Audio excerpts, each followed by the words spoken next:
Hey guys, welcome to the Fortified Castle and welcome to the channel. We've been doing a series on how to date knives, and we're looking at alternative ways, like the markings on knives, the patterns, the type steel, the type of knife overall that it is, construction, quality, and materials.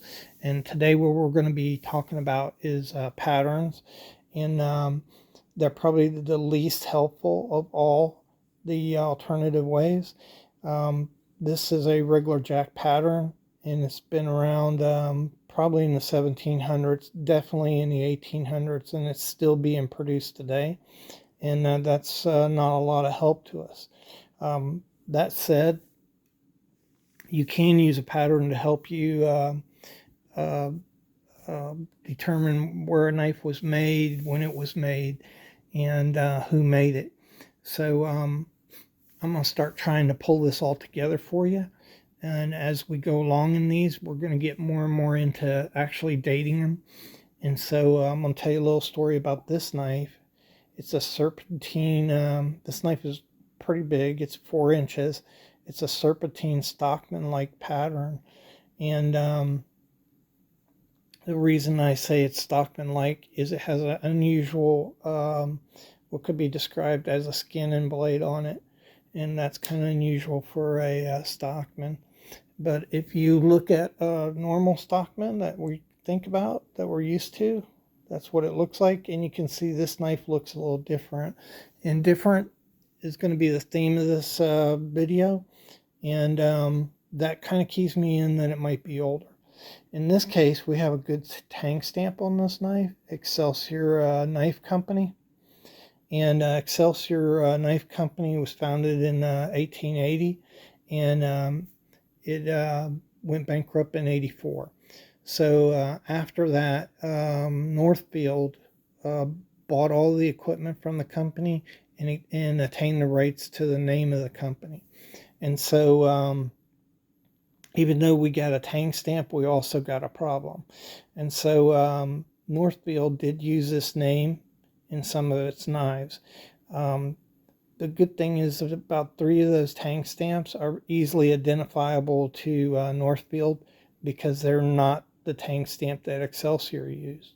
The problem is this tang stamp is exactly like the tang stamp Excelsior used. So we don't know whether this is an Excelsior knife or whether it's a Northfield knife.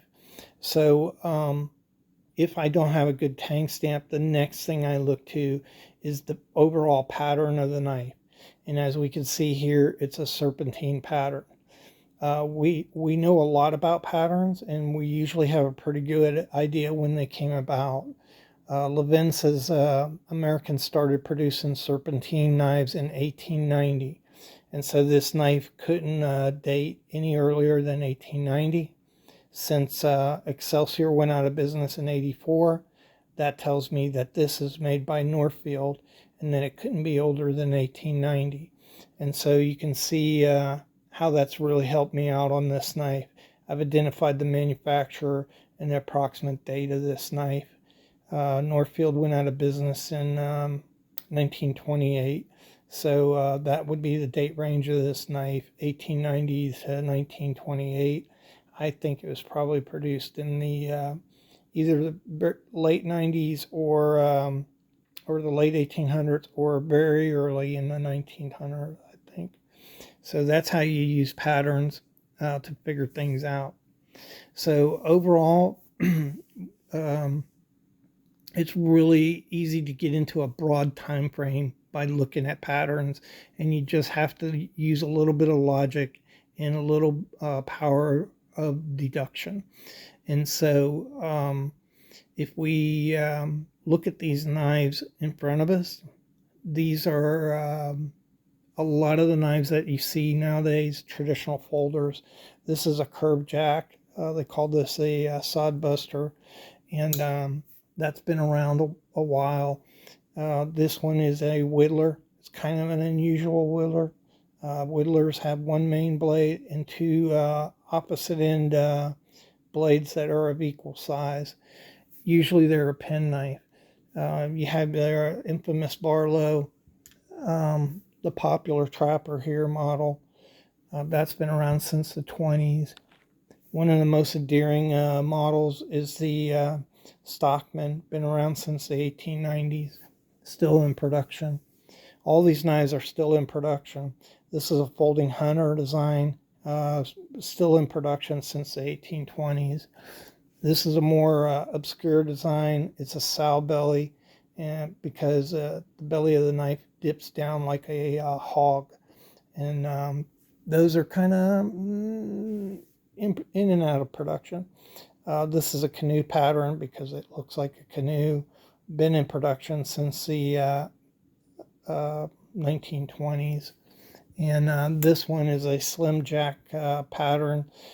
Sometimes this is called a slim jack, sometimes it's called a farmer's knife, and sometimes they call them slim trappers. It's not a trapper. These are slim serpentine jacks. But this is one of the patterns that's been in production pretty much since the 1920s. So in the early part of the 20th century, anywhere between, around 75 patterns unique to America were produced, and with variations, and also it all depends on how you describe a pattern. It could easily go up to 100, between 75 and 100 patterns. So here you see 9, and we could probably extend that up to about 15 if you look at a company like Rough Rider. So an easy way and quick way to determine a rough age of a knife is if it's unusual. So if you look, these are common patterns in production today. You can go on most knife websites that sell knives and look at traditional knives and see the most common patterns available today. If your knife doesn't look like that, it's a good chance it's a pre-1945 knife. So after World War II, companies just drastically reduced the number of patterns that they made. So that's a quick and easy way to get you into a time frame. If you have a time frame, then you can look at knives common to that time frame, and through comparison start trying to figure out what your knife is. If you go back to the 1800s, Godfrey Twindle said that there's upwards of 30,000 different English patterns. The English dominated the American market in the 1800s. 70% of the knives in the country were English, and so kind of a hallmark of the 1800s is knives that look radically different than anything from that 1920 era, the early 20th century. And so if you look at knives like this, it looks kind of different, doesn't it? And this is a pattern I'd never seen before, and it's an old pattern, and it was popular in England, and you can still find this pattern today coming out of England, by the way, but it is an old pattern. And if you look at the blade geometry on it, it's a Wharncliffe, which makes it look even stranger. So this pattern was popular in the 1800s. This knife is not from the 1800s, but it would point me to the 1800s right away. If you look at this pattern, this is a Whittler pattern, okay? You see main blade, 2 equal size small blades. It looks really different than anything you've ever seen before. And this knife right here is commonly what a Whittler would look like, penknife design. This is a sleeve board pattern, and a lot of Whittlers were in the Wharncliffe design, and some, in different designs like equal end. But that's what we're used to, and then you can see how radically different that knife looks. So that's a good indication it's from the 1800s. You look at this knife right here, it just looks kind of bizarre, right? Not what you're used to looking at. And this knife would date to the 1800s. You look at this knife here, and it looks kind of familiar, doesn't it? Right? So that's an oval. And if you look at this knife, now it looks really familiar. So it looks kind of like an office knife. So this office knife is one of the largest you'll ever find. It's 3 3/4 inches. Most of them are 3.5 to 3 5/8 inches. And office knives have a spear point blade and a spay blade on it. So that's just the definition of the pattern. This knife here, although it looks oval, it's quite a bit larger than this knife. This is one of the biggest office knives you'll find, and this is even bigger. So it's very unusual. And even though it has 2 blades, like an office knife, the blades are spear point. So totally different. This is a totally different knife. And so this points you to the 1800s right away. Here's another pattern that's slightly familiar to us. You look at that and you kind of think like, yeah, that's just a senator pattern. But again, most senators look kind of like that. They're narrow from top to bottom, and they're usually, it's a penknife design, so they're usually no bigger than 3 inches. And you can see how much bigger this knife is than this one. The other thing about this knife is you can see it's diamond cut. See that? And that's not really usual for the first part of the 20th century. This knife can be dated to the middle of the 1800s. Here's another one. When you look at this knife, you see it right away. I mean, it looks old, but it has a very strange geometry on the head end of the knife. And actually, as it turns out, this is even a weird design for the 1800s. So I was able to track this pattern down. It's an Alpine pattern from France, and it dates to the 1800s. If you look at this Barlow, it's a curved jacked pattern, and very early Barlows from the 17th century are curved jack patterns, and into the early 1800s, the Americans preferred this design, and so most of the Barlows you see look like this, and you can tell it's a lot different. I don't think this knife is terribly old, probably 1890s to 1910, I'd say, but it's definitely different, right? And that just clues you in right away that you have maybe an older knife, maybe points you to the 1800s right away. You can see this knife. This is a gravity knife, and it's very, very different, you know. It also looks very different. What I want to do now is look more specifically at some patterns that are definitely 1800s. And one of those patterns that was popular is the curved regular jack. And so you can see the knife starts curving right away, very slightly, but when it gets to the end, it sweeps upward. Curved regular jacks usually had a spear point blade on them. Some of them had drop points, but a lot of them had also sheep's foot. So they're large knives, usually. And this knife dates to the early 1860s. Here's another weird pattern. A lot of guys call this a banana pattern. This is a collector knife. It's new, but this is a pattern that you see a lot in the 1800s, and that should, it's different, and it should get you thinking. Case made a banana knife. I can't remember when they discontinued it, but probably the middle of the 20th century. This is another curved jack pattern. You can see the curve on it. Old style knife.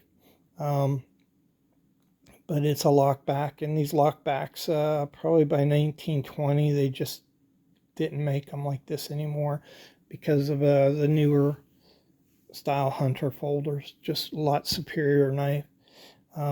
But this curved jack pattern would lend you to think that this is from the 1800s, and this knife certainly could be from the late 1800s. Another pattern really popular in the 18th century, this is a curved jack. So the knives that slightly curve up are curved regular jacks. This is just a curved jack. So it's characterized by a sway back. And this model is called a rope knife. It has a wide blunt blade on it. And these knives harken from the 1800s. And then go probably all the way up to after World War II. This one's from 1944. But it's an old style. And these curved rope knives just kind of went away, replaced by other knives. Here's another curved jack pattern, and it's a hawkbill. These are pruning knives, and you can still find this pattern today, but it was predominant in the 1800s. And right around the end of World War II, a lot of these pruning knives started taking on a regular jack pattern, which Americans prefer. But you can still find this pattern. Here's another one, and you see it's an older knife, bone, with a cap on the end. That's a very old style. This knife here is a Coke bottle knife. These were predominantly 18th century or 1800 patterns. They look like a Coke bottle. Sometimes they're called beaver tails. And this pattern again went away in the 1820s when the modern folder hunters came on the scene. So an old knife like this, definitely going to be pre-1920 and possibly, into the 1800s. Here's another pattern particular to the 1800s. This is a Folden Dirk. And Folden Dirks had long, skinny blades, fairly slim pattern. And these knives came out in the 1800s, but they weren't as ornate at this. So very early Dirks usually had a bolster here, but were bare head, usually in bone, horn, or wood. In the 1850s, they got very ornate. And this is a reproduction of a famous one. And they were often ordained in silver and gold. Sometimes gems were put into them. And that was during, so a knife looking like this would date to 1850 to the end of the 1860s. So this pattern endured up till the end of the 1900s. But the later ones became simple again. Usually they were bare head, usually bone or wood handles on them, sometimes horn or mother of pearl. And those were known as gambler knives or prostitute knives. And that's mainly the purpose of the dirk, is self-defense. So throughout the 1800s, with some changes in the pattern during the 1800s. But you can nail down that pattern that way. So this is another pattern. Looks really weird, right? And this is a flim knife. Most flim knives had 3 blades of different sizes.